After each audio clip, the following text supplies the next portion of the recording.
বাংলাদেশ উন্নয়নের পথে এগিয়ে গেলেও বাস মালিকদের দৃষ্টিভঙ্গি নিম্নগামী, এমন মন্তব্য করেছেন সড়ক পরিবহন ও সেতু মন্ত্রী ওবায়দুল কাদের।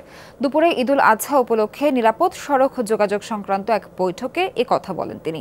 ঈদের পর যেন সড়ক দুর্ঘটনা না ঘটে সেদিকে নজর দিতে সংশ্লিষ্টদের নির্দেশ দেন মন্ত্রী। বলেন, যানজট ও দুর্ঘটনার জন্য সড়ক খাতের উন্নয়ন চোখে পড়ে না। স্যান্ডেলিনা সো, রূপচর্চায় আভিজাত্য। ঈদুল আজহায় সড়কযাত্রা নিরাপদ রাখতে সংশ্লিষ্ট বিভিন্ন পক্ষের সাথে বৈঠক করেন সড়ক পরিবহন ও সেতুমন্ত্রী ওবায়দুল কাদের। যার এরিয়া সবাই সক্রিয় থাকবেন।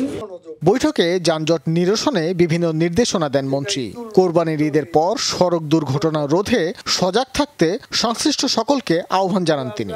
ঈদের পর অনেকগুলো দুর্ঘটনা এবং প্রাণহানি ঘটেছে,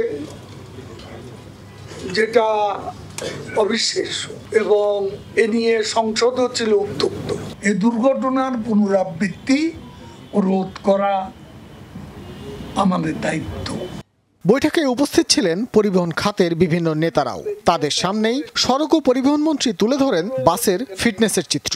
তাকানো যায় না, এত বিশ্রী।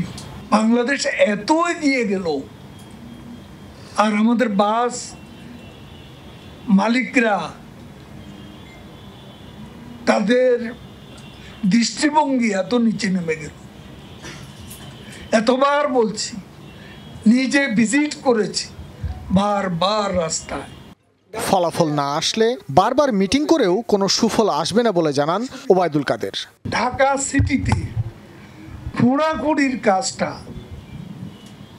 এই যে বৃষ্টি হচ্ছে বা বৃষ্টি আসবে সামনে, এখন কেন খোঁড়াখুঁড়ি?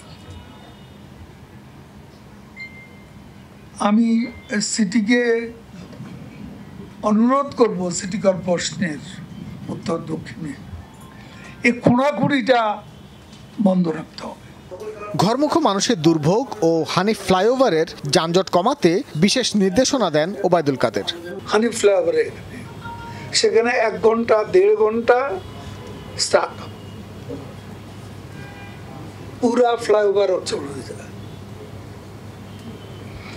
এই বিষয়টা সিটি কর্পোরেশনের সাথে বিশেষভাবে আলাপ করার দরকার।